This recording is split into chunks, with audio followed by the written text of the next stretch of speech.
What's up mga badino? So magandang araw, magandang gabi, magandang tanghali sa unang oras na panood ang video na ito mga badino. So in today's video mga badino, may gagawin tayo mga badino. So ito sa Sony MHC V21D, no. So bali dinala ko lang yung power supply niya body kasi andun yung mainboard sa sa bahay ng customer natin. Okay naman yung mainboard body. So totally talaga walang power yung problema ng unit, no. So ito dinala natin dito kasi medyo hapon na kasi pinagawa sa atin. Kaya dito ko ginawa sa shop natin, no.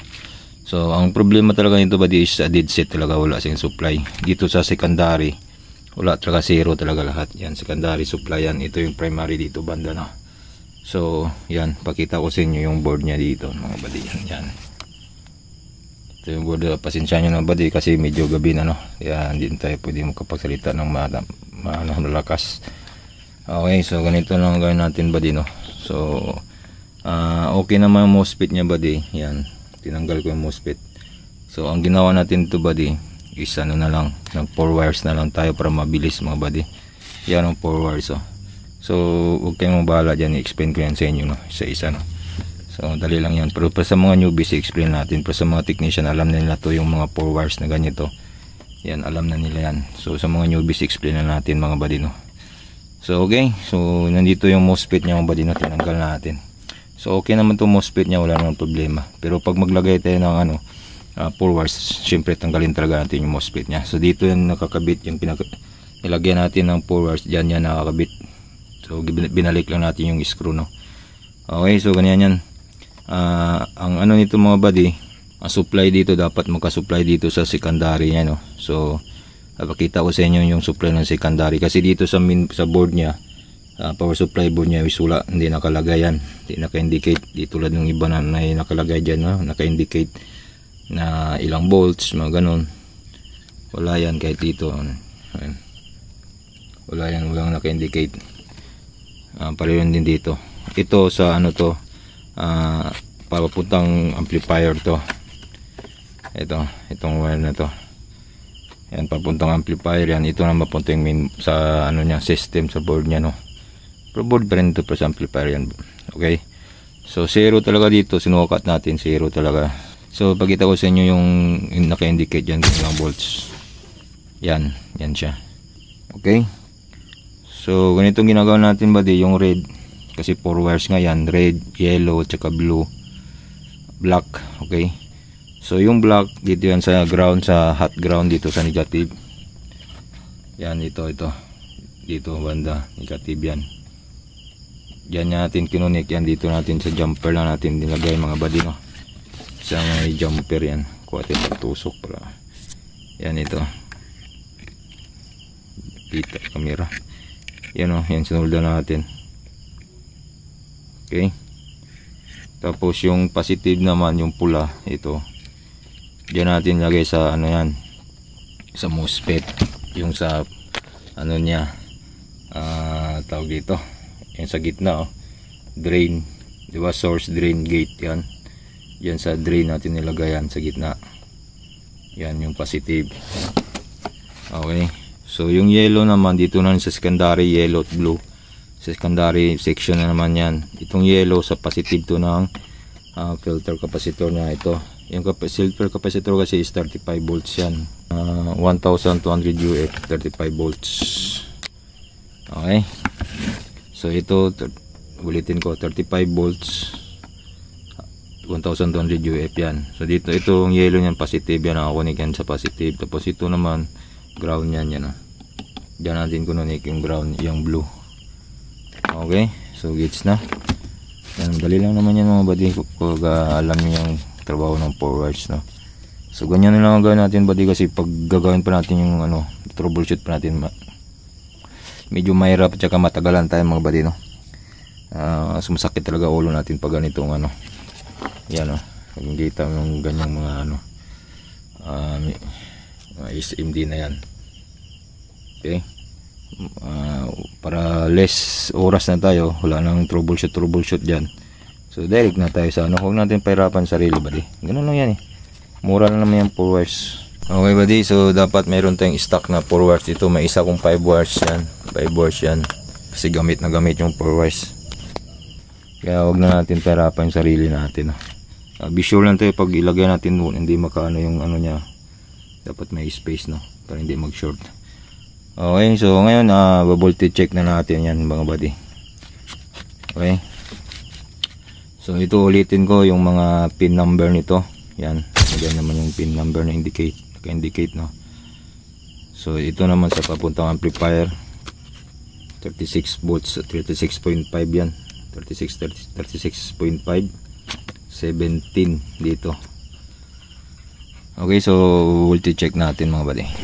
Okay buddy, so bago natin yung voltage check, palala ko lang dito sa fuse, no. Tanggalin nyo muna yung original fuse nya.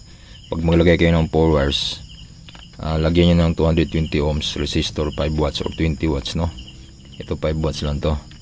Ang purpose naman yan buddy, ano ko naman to sa previous video ko, no. Na-explain ko na to, pero ulitin ko, explain ko ulit, no. Kasi pag may problema kayong na-connect dito, o may problema yung 4 wires mo, itong ano to, iinit to. So pag saksak mo agad, monitor mo to, pag ilang seconds uminit na yan, tanggalin mo na yan, bunutin mo na, kasi ibig sabihin may problema yung connection mo. Okay, so yan, bago ko ano yan, bago ko ikabit yung original na fuse niya, ano mo natin to, dahil i-check pa natin, monitor natin to pag iinit yan, no. Pero kanina tinesting ko naman to, hindi naman init, so normal naman siya, malamig, hindi siya mainit, no. So normal naman siya, hindi siya uminit, so okay, goods yun. Ibig sabihin goods yung connection natin pag hindi uminit. Siyempre pag okay na lahat, ibalik na natin yung fuse niya, tanggalin na natin yung resistor niyan. Okay, so voltage check tayo. Ito yung tester natin, digital tester, kunin natin dito. Ito natin ilagay. So abangan nyo bukas mo buddy, ilagay natin to sa kaha nya. Nandun yung ano nya, no, mainboard tsaka speaker nya, speaker box. Okay, so itong ground test prod dito natin ilagay. Tusukin na natin nandito. Ayan, okay na yan, katusok na, no. Okay, so ito naman yung positive, dito natin ano, check natin yung output nya dito sa secondary. Ito secondary na to eh. Okay, check na natin yan ngayon. Bago nga pala buddy, magte-trim kayo nito buddy, no. I-default nyo muna dito sa gitna yan, itong trimmer na to. Yan. I-default nyo muna yan sa gitna. Tapos dyan na kayo mag ano, huwag nyo ilampas 18, no. 19 huwag lampas. Dandahan lang hanggang 17. Kasi 17 lang supply niyan eh. So dapat talaga malaman na lang talaga natin kung anong supply bago tayo maglagay ng 4 wires. Kasi pag mga pa ka, hindi mo alam kung anong supply dyan ilagay mo, baka mag overvolts, no. So may tendency pa naman sisira, so ganun na lang. Okay, so isaksak na natin. Be sure muna tayo na walang ano dito, walang short, no, kasi hirap na. Sony pa naman to, tsaka ano to, mahal ang mga piyesa nito, hirap pa ayusin to eh. So okay na, wala nang short. So okay, plug in na natin. Yan buddy, naka plug in na yan buddy, no. So wakan muna natin to kung ano. So okay siya buddy, no? Malamig, wala, hindi siya mainit. So okay, dito sa pin 1, ito yung pin 1 yung buddy, no. Kita ba sa tester camera yan?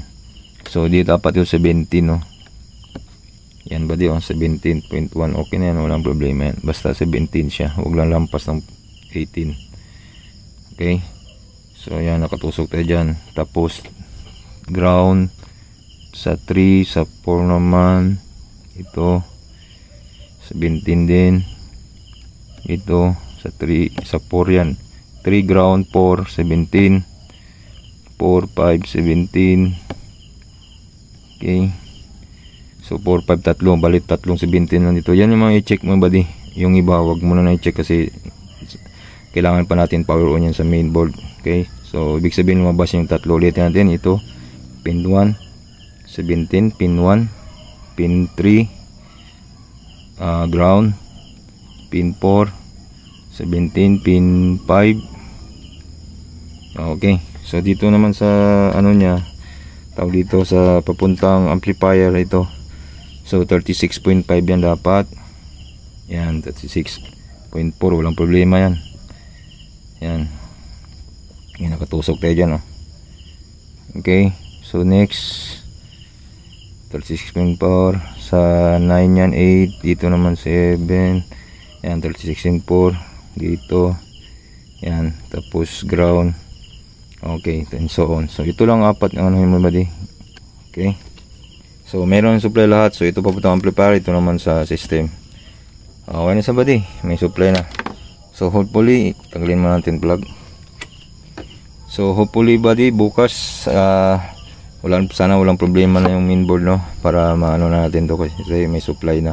Kasi totally talaga walang supply, zero to buddy. Hindi ko lang napakita sa inyo ng binidyo, no, kasi nagmamadali nga tayo buddy, tsaka gabi na, kaya direct to the points na lang tayo, direct to the point. So okay, so totally walang supply, so ibig sabihin walang problema yung board, kasi pag may supply to wala pa rin power, so ibig sabihin na sa mainboard ang problema, no, kung ganon. So okay, ibig sabihin okay yung mainboard. Okay, bukas install natin yun doon sa kanila. Okay, tomorrow. Mga buddy, no, so andito na yung Sony mga buddy. Yan, dito natin lagay yung board natin na ano natin buddy, no. Repair natin kagabi, so okay, lagay na natin mga buddy. So yan mga buddy, no, ito yung Sony na ano, ito naman yung board inayos natin kagabi, no. Okay, so ilagay na natin dito na. So titingnan natin sa loob. So tinanggal ko lang pala itong ano nito buddy. Yan. Medyo likabok lang siya buddy. Linisan na natin to, medyo likabok talaga, oh. Linisan muna natin yan, tapos lagay natin yung DVD at saka yung power supply, tapos i-testing na natin, bali ano na pala to buddy, no, ni-repair na ng iba, no, yung kasi yung DVD niya mga buddy, kita nyo mga buddy, ano na yung ano niya dito, tingnan nyo yung ribbon wire niya, wala na, oh, nasakir na, oh. May nasakyo na yung ribbon wire niya mga buddy, oh. Pero tingnan natin buddy kung makuha pa natin, oh, kung ma-repair pa natin to DVD niya, kasi ang hirap kasi dito pinuro sa pagtanggal nila, kaya ganun. Pero tingnan natin kung magawa pa natin yung DVD. So linisan muna natin to, tapos testing natin, lagyan natin yung power supply na ginawa natin kagabi, testing natin. Okay. Okay buddy, so yan, lagay natin takip buddy, no. So na ano na rin natin, pero itong ibang ano wiring hindi muna natin nilagay, ito sa NFC to. Dito mga buddy, NFC. So hindi muna natin ilagay. So ang importante ilagay muna natin itong mainboard niya papuntang panel. Dito, no. Yan, i-connect muna natin. Tsaka yung sa USB. Ito. May connection yan dito, ito. Connect muna natin yan, no. So okay, so yan, nalagay natin. So testing na natin buddy kung maka-power on na siya, no.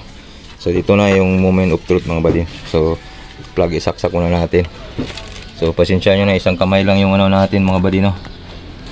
Isang kamay lang yung wala tagahawak na ano mga buddy, no. So yan, ilagay natin mga buddy, no. Yan, saksak na. So yun buddy, oh.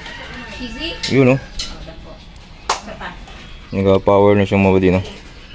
Okay, so power on natin dito. Sana walang problema, no. Iba, no. Yan, power na siya.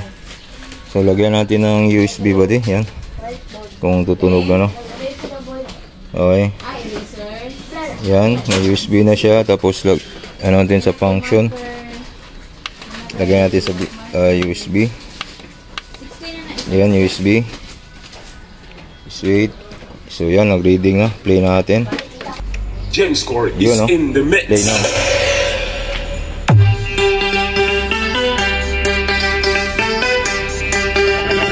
Wowie Remix.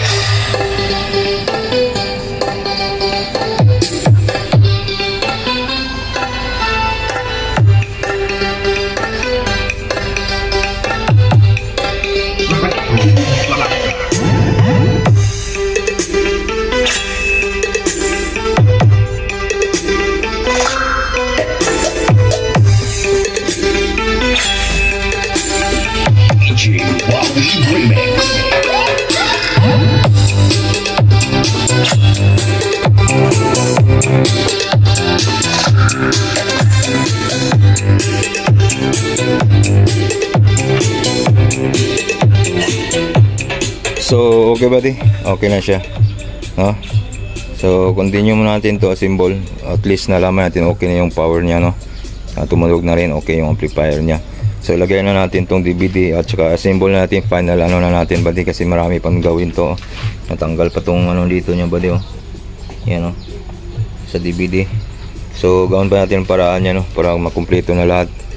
Okay, so tumunog naman yung Bluetooth niya, USB. So yung Bluetooth okay naman siguro yan, FM okay naman. So yan, tinesting na natin sa USB para hindi tayo mag-copyright, kasi pag sa Bluetooth tayo or FM baka mag-copyright tayo, no.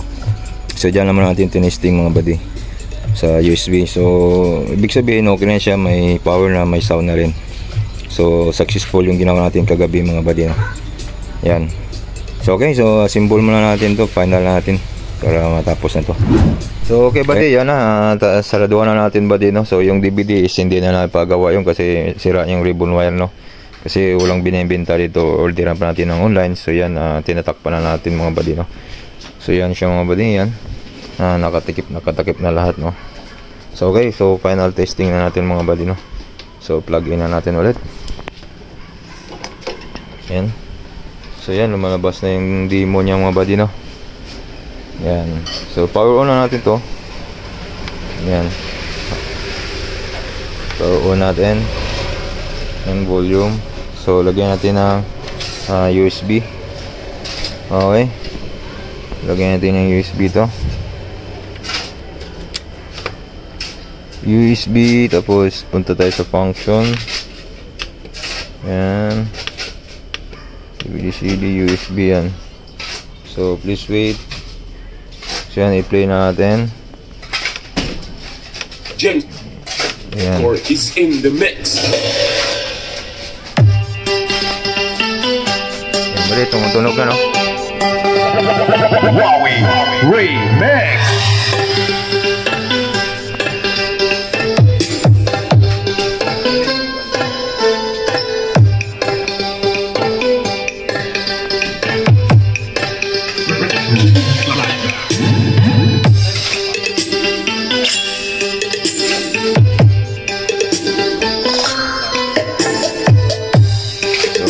Okay na buddy? Okay na. So yan buddy, okay na siya buddy, no? So yun lang ang pinalit natin buddy, na power supply nya. So buo na siya mga buddy. Okay na. Okay, so thank you for watching. Yun lang ang ating ginawang buddy sa power supply para mabilis yung trabaho, no? Less sa oras, tsaka hindi natin pinahirapan yung sarili natin mga buddy. So direct na tayo doon, no? Forward na agad para wala nang ano, no? Bali din na lang pala ito sa ibang shop, pero ewan ko ba't hindi na lang kaya, wala silang idea siguro mga ganon. So ewan natin, no? Hindi natin alam. So okay, ganyan lang mga buddy. So thank you for watching mga buddy. Please subscribe for more video mga buddy, no? Sa mga tutorial na mga ganito, mga simple lang, mga basic mga buddy. So okay na mga buddy. So thank you so much for watching. God bless. Peace yo. Bye bye.